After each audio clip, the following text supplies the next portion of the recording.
অষ্টম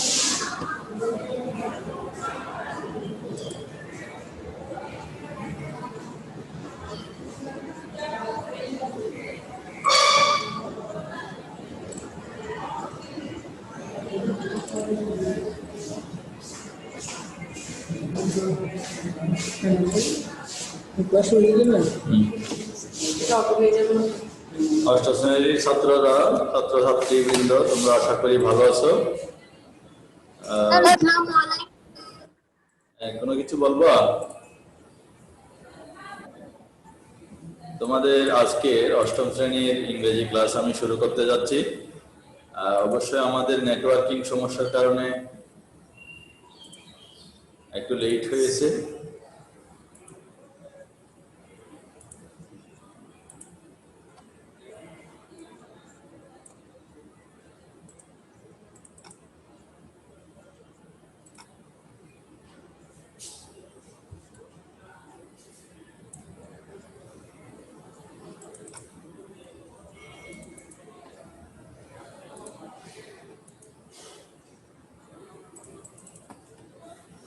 হ্যাঁ, আমাদের নেটওয়ার্কিং সমস্যার কারণে আমাদের ক্লাসটা 10:30টায় শুরু করার কথা ছিল, কিন্তু আধা ঘন্টা লেট হয়েছে। দুঃখিত আন্তরিকভাবে। তোমরা খাতাপত্র নিয়ে রেডি থাকো, আমি শুরু করতে যাচ্ছি।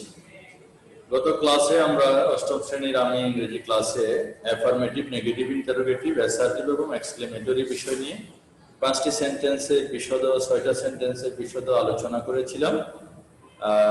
ওই সেন্টেন্সগুলোতে অনেকটা রুলস আমরা ব্যাখ্যা বিশ্লেষণ করেছি। আরো কিছু সেন্টেন্স লিখব, যেগুলো আরো কিছু নতুন নিয়ম কানুন এবং রুলস রেগুলেশন, যেগুলোর মাধ্যমে আমরা শিখতে পারবো।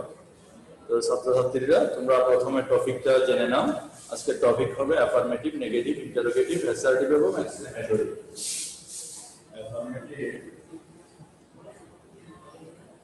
অ্যাফার্মেটিভ,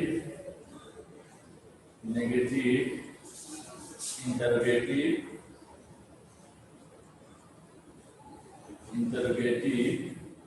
অ্যাসার্টিভ এবং এক্সক্লেমেটরি। অ্যাসার্টিভ এবং এক্সক্লেমেটরি। তাহলে এই কয়টা বিষয়ের উপর আমরা বিভিন্ন সেন্টেন্স লিখব এবং সেই সেন্টেন্সগুলো বিভিন্ন রুলস রেগুলেশনের আলোকে আমরা বিশ্লেষণ করব। গত ক্লাসে আমি 1 থেকে 5 পর্যন্ত 5টি সেন্টেন্স নিয়ে তোমাদের আলোচনায় ছিলাম। আজকে 6 নাম্বার থেকে আমরা আরো কিছু সেন্টেন্স লিখব। তাহলে লেখো number 6, the idle always lag behind. আজকের নাম্বারটা হবে 6, the idle always lag behind.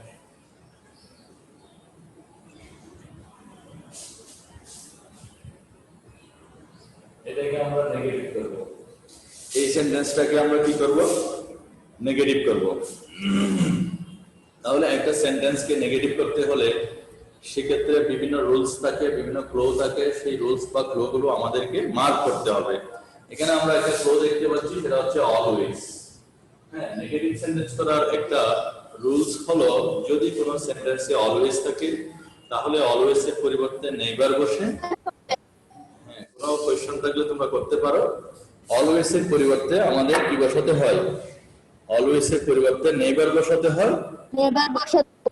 হ্যাঁ, তবে একটা উপযুক্ত অ্যাডজেক্টিভ বা অ্যাডভার্বকে আমাদের বিপরীতকরণ করে দেখাতে হয়, অর্থাৎ অ্যান্টোনিম বা বিপরীত শব্দের প্রয়োগ দেখাতে হয়। উপযুক্ত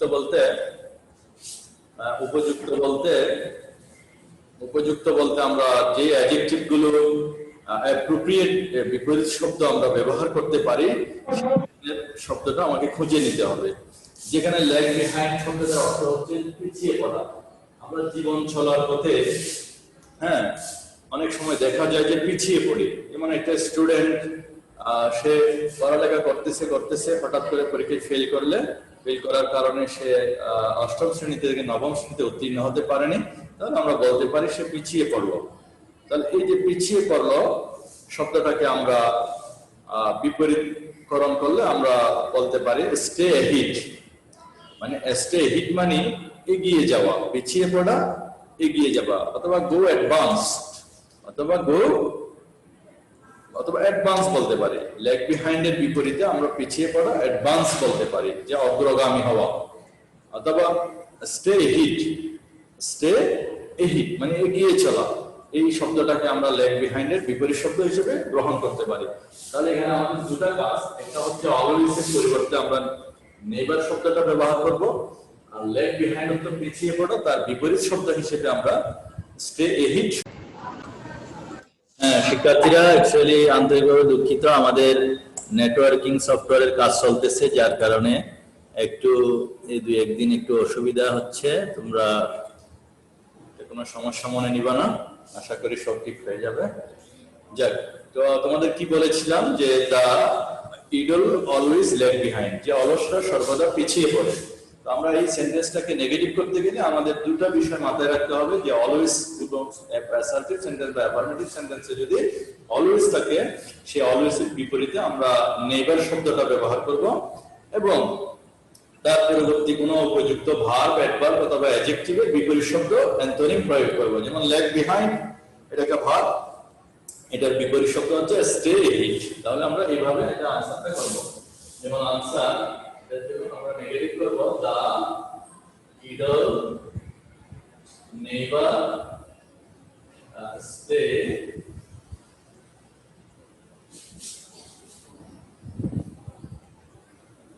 স্টে এহিট। তাহলে অর্থাৎ অলসরা কখনো এগিয়ে যায় না। হ্যাঁ, দা ইডল নেভার স্টে এহিট, অলসরা কখনো এগিয়ে যায় না। দা ইডল অলওয়েজ ল্যাগ বিহাইন্ড, অলসরা সর্বদা পিছিয়ে পড়ে। তাহলে অলসরা কখনো এগিয়ে যায় না। শিক্ষার্থীরা, আশা করি তোমরা এই রুলসটা সম্পর্কে অবগত হয়েছো এবং জানতে পেরেছো, শিখতে পেরেছো। আমরা আরেকটা সেন্টেন্সে চলে যাচ্ছি।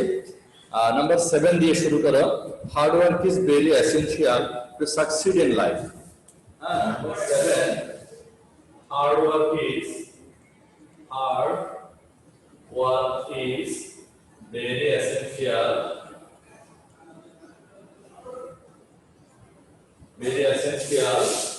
to hard work is very essential to succeed in life.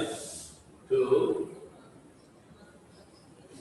succeed in life. এটাকে আমরা এক্সপ্লেনেটরি করব। এই সেন্টেন্সটাকে আমরা এক্সক্লেমেটরি সেন্টেন্সে রূপান্তর করব। আমরা জানি যে এক্সক্লেমেটরি সেন্টেন্সে রূপান্তর করার সময় আমরা যখন কোনো একটা অ্যাসার্টিভ সেন্টেন্সে ভেরি অথবা ভেরি থাকে, সেই দুইটা শব্দকে আমরা চিহ্নিত করি। আবারও বলি, যখন কোনো একটা অ্যাসার্টিভ সেন্টেন্সকে আমরা এক্সক্লেমেটরি সেন্টেন্স করব, তখন আমরা দুইটা বিষয়কে চিহ্নিত করি। একটা হচ্ছে বেরি আর একটা হচ্ছে এ বেরি। হ্যাঁ, বেরি থাকলে তখন আমরা সেন্টেন্সটা হাউ দিয়ে শুরু করি, আবার এ বেরি থাকলে আমরা হোয়াট এ দিয়ে শুরু করি। তোমরা প্র্যাকটিক্যালি বিষয়টা একটু আইডিয়া নাও। যেখানে আমাদের বেরি দেখতে পাচ্ছ, সেই জায়গায় আমরা একটা হাউ, অ্যাডভার্ব হিসেবে আমরা হাউ তোমরা শুরু করব, হাউ বসাবো। হাউ এর পরে আমরা বেরি পরবর্তী যে এক্সটেনশন বা পরবর্তী অংশ দেখতে পাচ্ছ, সেটা তোমরা হুবহু কপি করে দেবে। যেমন how essential to succeed in life, এই জিনিসটা বসানোর পর তারপর আমরা লাস্টের দিকে সাবজেক্ট প্লাস ভার্ব বসাবো। তো আমরা একটা রুলস হিসেবে এখানে তোমাদের দেখাতে পারি যে বেরি যুক্ত অ্যাসার্টিভকে এক্সক্লেমেটরি করার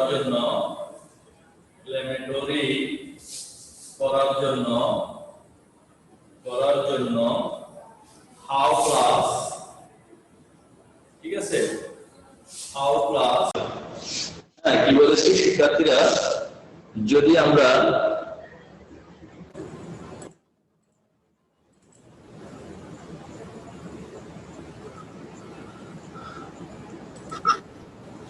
শিক্ষার্থীরা যদি আমরা দেখি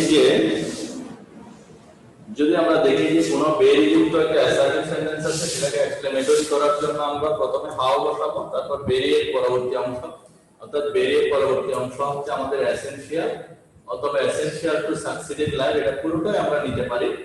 অনেক সময়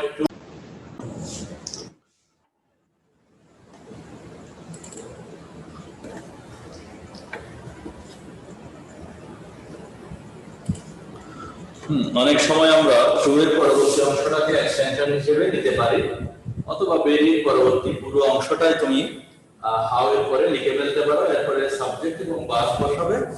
যখন আমরা বেরির পরে সম্পূর্ণ অংশটাই আমরা শুরুর দিকে নিয়ে ফেলবো, তখন আমাদের এক্সটেনশন হিসেবে আর কিছুই থাকে না।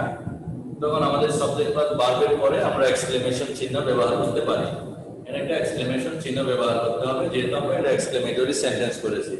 তাহলে আমরা লিখবো এভাবে, সেন্টেন্সটার আনসার আমরা এভাবে লিখবো, এক্সক্লেমেটরি হিসেবে যদি আমরা লিখি হাউ এসেনশিয়াল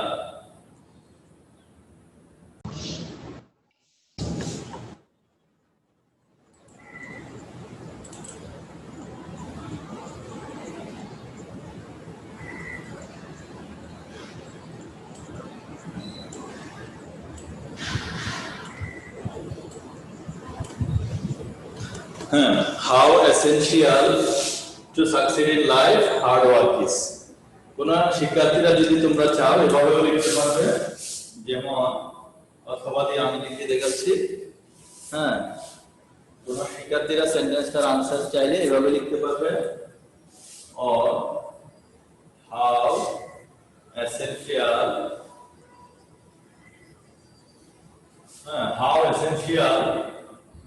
আমরা hard work is to succeed in life, to succeed in life। এখানে একটা এক্সক্লেমেশন চিহ্ন দিল। এখানে আমরা কি করেছি, হাউ প্লাস বের পরবর্তী অংশ এসেনশিয়ালটা আমরা নিয়েছি, টু সাকসিড ইন লাইফটাকে আমরা নিয়ে নাই। কেন? টু হচ্ছে একটা প্রিপজিশন, যদি কোনো প্রিপজিশন থাকে সেন্টেন্সের শুরু শেষের দিকে, ওই প্রিপজিশন থেকে শুরু করে তার পরবর্তী অংশটাকে আমরা এক্সটেনশন হিসেবে বা অতিরিক্ত অংশ হিসেবে ধরে নিতে পারি। সেই এক্সটেনশনটা আমরা সেন্টেন্সের শেষে প্রয়োগ করতে পারি, যেমন টু সাকসিড ইন লাইফ। এভাবে কোনো to, with, in, of, into, before, after ইত্যাদি প্রিপজিশন দ্বারা যদি সেন্টেন্সের শেষের দিকে কোনো এক্সটেনশন থাকে, সেই এক্সটেনশনটাকে আমরা সর্বশেষে বসাতে পারি। তাহলে হাউ প্লাস অ্যাডজেক্টিভের পরের অংশ হিসেবে এসেনশিয়ালটা নিয়েছি, হার্ড ওয়ার্কটা এখানে আমাদের সাবজেক্ট হিসেবে আমরা নিয়েছি, প্লাস ভার্বটা নিয়েছি। এরপরে আমাদের টু সাকসিড ইন লাইফ এই ফ্রেজটাকে আমরা এক্সটেনশন হিসেবে ব্যবহার করেছি। তারপর আমরা 8 নম্বর আরেকটা সেন্টেন্সে চলে যাচ্ছি, we can not but work hard to established in life, to be established in life, we can not work hard. আমরা এই সেন্টেন্সটা মুছে দিয়ে আরেকটা সেন্টেন্স শুরু করতেছি।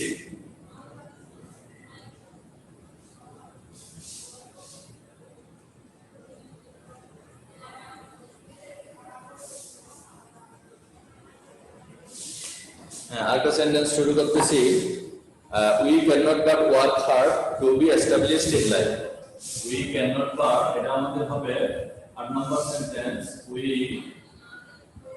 cannot but work hard to be established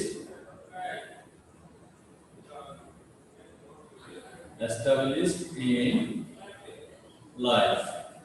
এটাকে আমাদেরকে অ্যাফার্মেটিভ করতে হবে, এই সেন্টেন্সটাকে আমাদের কি করতে হবে, অ্যাফার্মেটিভ সেন্টেন্স করতে হবে। তো আমরা জানি যে কোনো একটা অ্যাফার্মেটিভ বা নেগেটিভ সেন্টেন্সের ক্ষেত্রে ক্যান নট বাট থাকলে আমাদের মাস্ট ব্যবহার করতে হয়, আর মাস্ট থাকলে আমাদের ক্যান নট বাট ব্যবহার করতে হয়। তো আমরা দেখতে পাচ্ছি এখানে একটা ক্যান নট বাট ওয়ার্ড আছে, we can not but work hard, এটার অর্থ হচ্ছে আমরা কঠোর পরিশ্রম না করে পারি না। To be established in life, জীবনে প্রতিষ্ঠিত হওয়ার জন্য বা প্রতিষ্ঠিত হতে, জীবনে প্রতিষ্ঠিত হতে আমরা কঠোর পরিশ্রম না করে পারি না, অর্থাৎ আমাদেরকে অবশ্যই কঠোর পরিশ্রমটা করতে হয়। তো অবশ্যই কঠোর পরিশ্রম করতে হয় এটা বোঝানোর জন্য আমাদেরকে ক্যান নট বাট এর পরিবর্তে মাস্ট শব্দটা, মাস্ট মডেল অক্সিলারিটা ব্যবহার করতে হয়। তাহলে আমাদের ক্যান নট বাট শব্দটা যদি কোনো অ্যাফার্মেটিভ সেন্টেন্সে, নেগেটিভ সেন্টেন্সে দেওয়া থাকে, সেটাকে আমরা অ্যাফার্মেটিভ করার জন্য মনে রাখতে হবে ক্যান নট বাট এর পরিবর্তে মাস্ট ব্যবহার করা হয়। তাহলে আমরা লিখব we must work hard to be established in life,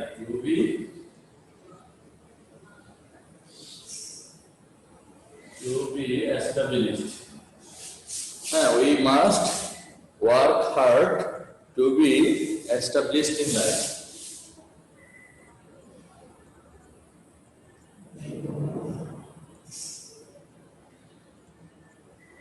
To be established in life. তাহলে we must work hard, আমরা দেখতে পাচ্ছি যে তোমরা দেখতে পাচ্ছ যে must এর আমরা cannot but এর পরিবর্তে must শব্দটা প্রয়োগ করেছি এবং অন্যান্য সকল বিষয় আমরা অপরিবর্তনীয় রেখেছি। তাহলে এইভাবে cannot but থাকলে আমরা must প্রয়োগ করে তার পরিবর্তে এটাকে নেগেটিভ করব, আবার কোন একটা সেন্টেন্স অ্যাফার্মেটিভ করব, আবার কোন একটা অ্যাফার্মেটিভ সেন্টেন্স মাস্ট যুক্ত কোন অ্যাফার্মেটিভ সেন্টেন্সকে নেগেটিভ করতে হলে ঠিক অনুরূপভাবে মাস্ট এর পরিবর্তে আমরা ক্যানট বাট শব্দটা প্রয়োগ করব। ঠিক আছে, এরপর আমরা 9 নম্বরে আরেকটা সেন্টেন্সে চলে যাচ্ছি। Riyad is very industrious boy, এটাকে আমরা এক্সক্লেমেটরি করব। Riyad is very industrious boy. Riyad is very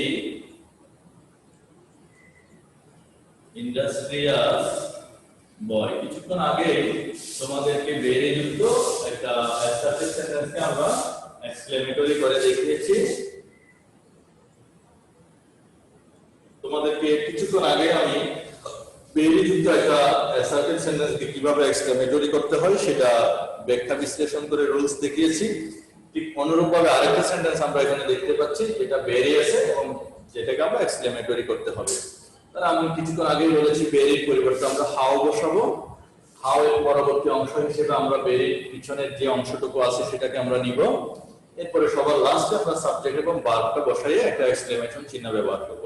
আবারও বলি শিক্ষার্থীরা, সর্বপ্রথম আমরা বেরির পরিবর্তে আমরা হাউ ব্যবহার করব, হাউ। তারপর আমরা ইন্ডাস্ট্রিয়াস বয়টা ব্যবহার করব বেরির পরবর্তী অংশ হিসেবে। তাহলে হাউ ইন্ডাস্ট্রিয়াস বয়, তারপর আমরা সাবজেক্ট প্লাস ভার্বটাকে সবার শেষে সেট আপ করব, যেমন রিয়াদ ইজ। তাহলে আমরা এর আনসারটা এভাবে লিখব, আনসারটা আমরা এভাবে লিখব, how industrious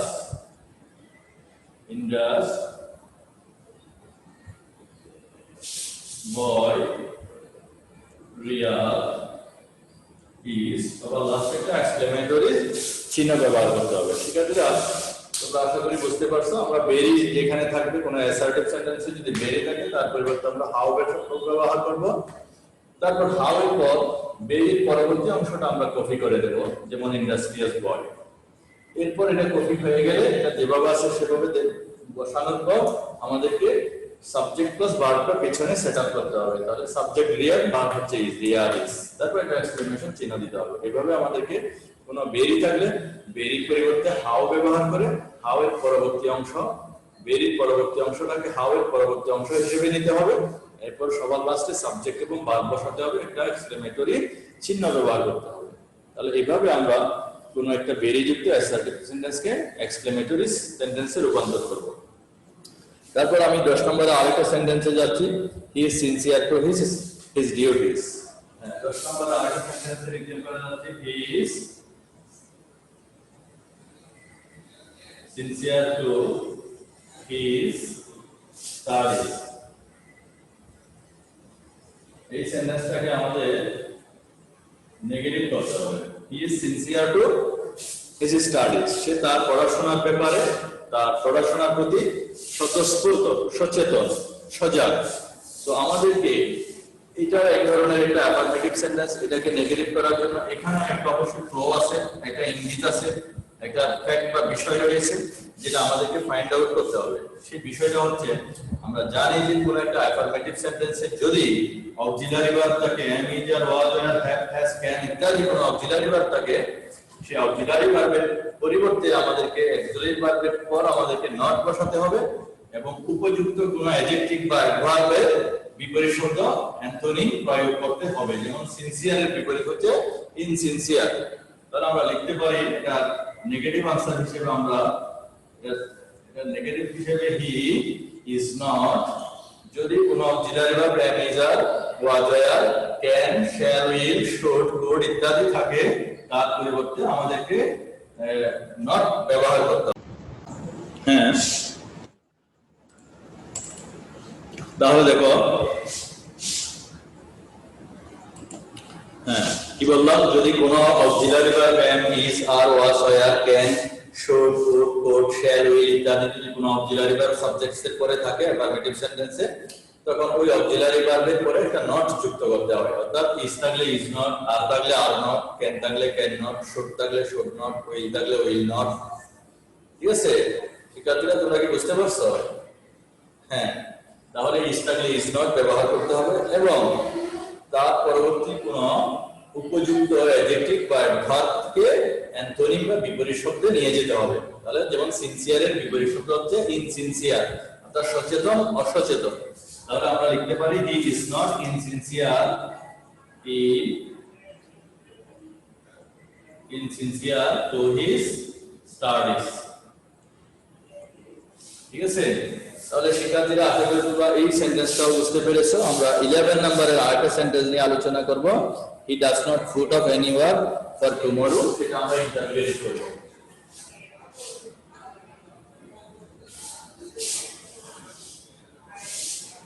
he does not put of,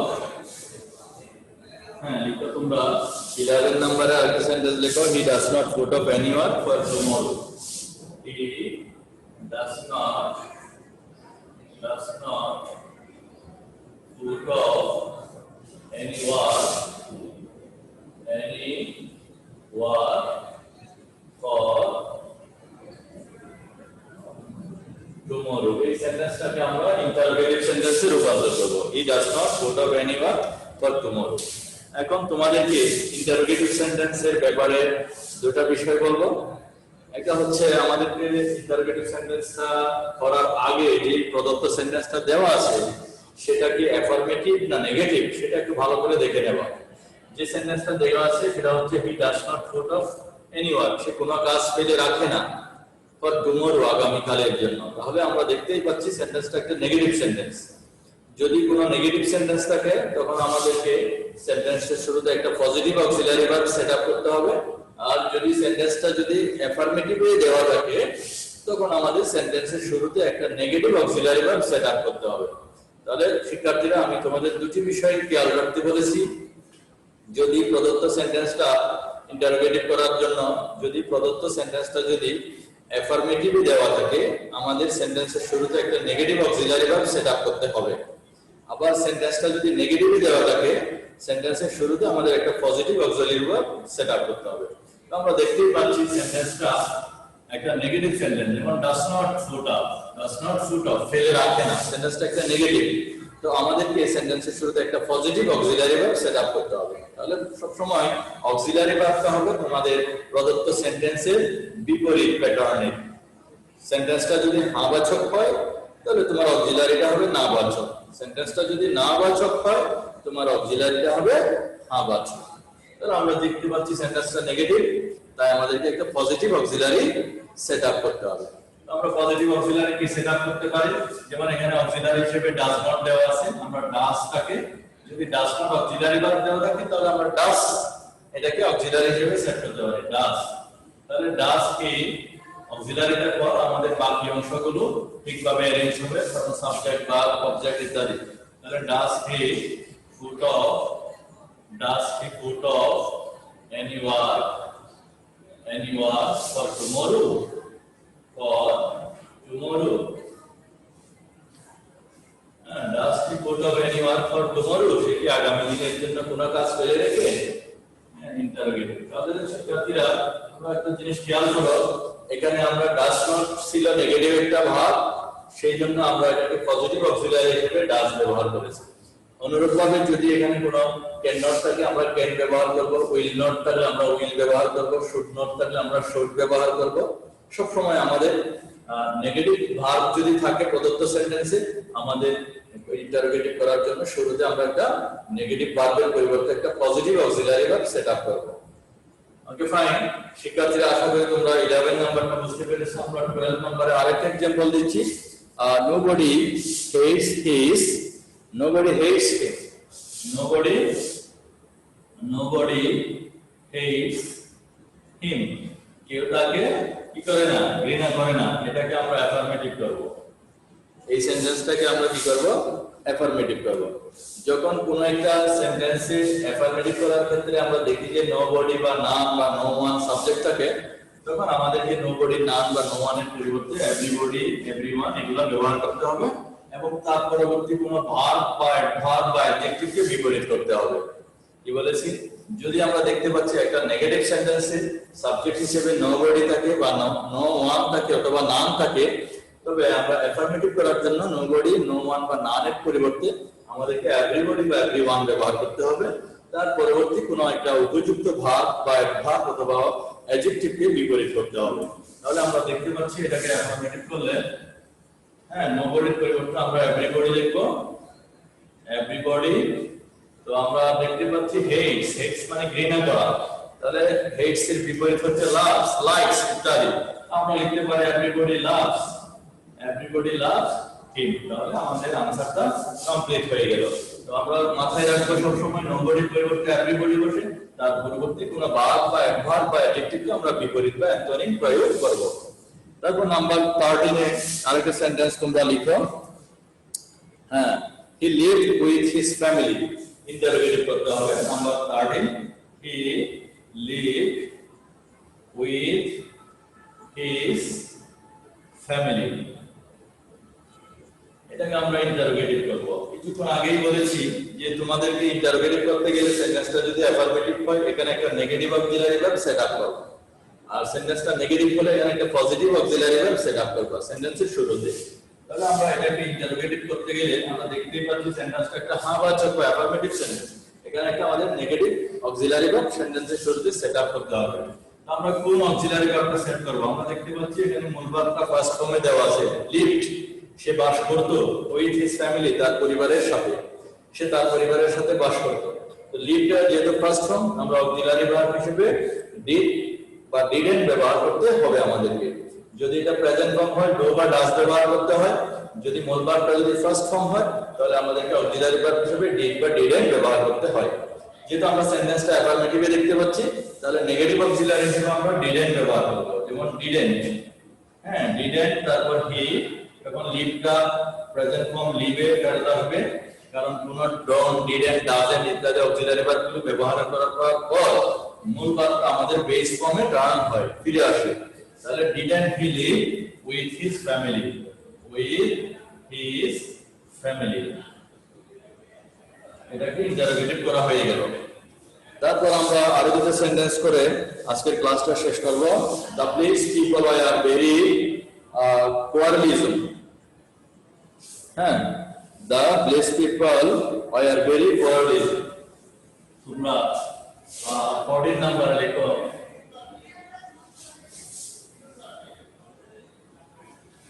The place people are very quarrelism. 14 number লেখো, the place people are very quarrelism. The place people are very quarrelism.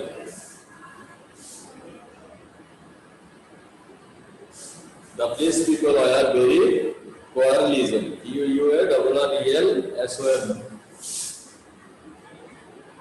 হ্যাঁ, অর্থাৎ গ্রামের লোকেরা খুবই ঝগড়াটে ছিল। এই সেন্টেন্সটাকে আমরা এক্সক্লেমেটরি সেন্টেন্স করব, এটাকে আমরা এক্সক্লেমেটরি করব। তাহলে আমরা জানি যে কোনো একটা সেন্টেন্সে যদি ভেরি থাকে সেটাকে এক্সক্লেমেটরি করার জন্য,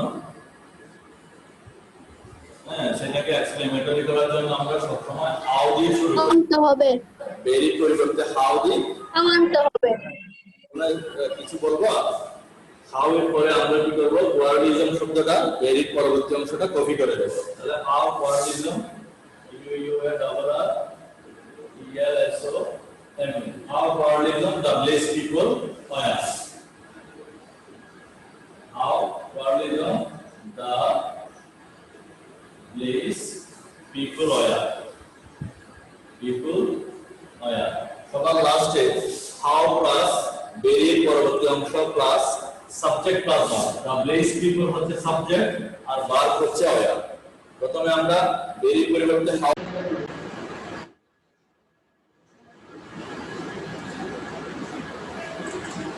হ্যাঁ, শিক্ষার্থীরা লাস্ট সেন্টেন্সটা পরে আমি শেষ করতে যাচ্ছি। যেমন Rupla's life was not peaceful in the jungle, এটাকে ইন্টারোগেটিভ করতে হবে। যেহেতু সেন্টেন্সটা নেগেটিভ অক্সিলারি ভার্ব দেওয়া আছে, সেন্টেন্সের শুরুতে আমাদেরকে একটা পজিটিভ অক্সিলারি ভার্ব আনতে হবে। যেমন was not দেওয়া আছে, আমাদেরকে সেন্টেন্সের শুরুতে was আনতে হবে। তাহলে was Rupla's life peaceful in the jungle, peaceful in the jungle। তারপর আমাদের এটা প্রশ্নবোধক চিহ্ন ব্যবহার করতে হবে। এখানে কি বলছি যে was not দ্বারা সেন্টেন্সটাকে একটা নেগেটিভ প্যাটার্নে দেওয়া আছে দেখতে পাচ্ছি, তো আমরা এটাকে ইন্টারোগেটিভ করতে হলে একটা positive auxiliary verb set up করতে হবে সেন্টেন্সের শুরুতে। যেহেতু was not অক্সিলারি ভার্বটা দেওয়া আছে, আমরা সেন্টেন্সের শুরুতে পজিটিভ হিসেবে wasটাকে আনতে হবে। যেমন was Rupla's life peaceful in the jungle, সবার লাস্টে একটা প্রশ্নবোধক চিহ্ন। আশা করি তোমাদের এই গত ক্লাস আর আজকে ক্লাসে যে মোট 15টা সেন্টেন্স করিয়েছি আমি, এই 15টা সেন্টেন্স যদি বারবার প্র্যাকটিস করো তোমরা জেএসসি পরীক্ষায় বা অষ্টম শ্রেণীর বার্ষিক পরীক্ষার মতো ফাইনাল পরীক্ষার মতো একটা পরীক্ষাতে তোমরা এই অধ্যায়ে কোনো সমস্যা ফেস করবে না। সো তোমাদের প্রতি পরামর্শ থাকবে যে গত ক্লাসে আর আজকের ক্লাসে যে 15টা সেন্টেন্স আমি করিয়েছি, এই সেন্টেন্সগুলোর বিভিন্ন রুলস গুলো তোমরা বাসায় ভালোভাবে প্র্যাকটিস করবে এবং আয়ত্ত করে নেবে। তোমাদের আজকে পড়া এবং হোমওয়ার্ক দিচ্ছি একটা প্যারাগ্রাফ, উইন্টার মর্নিং। তোমাদের হোমওয়ার্ক এন্ড লার্ন শেখার জন্য দিচ্ছি winter morning paragraph, winter morning. হ্যাঁ, তোমরা এই প্যারাগ্রাফটা ভালোভাবে শিখবে এবং বাসায় মুখস্থ করে এটা শিখে খাতায় লিখবে। ইয়েস, থ্যাংক ইউ এভরিবডি, সবাই ভালো থাকো, আল্লাহ হাফেজ।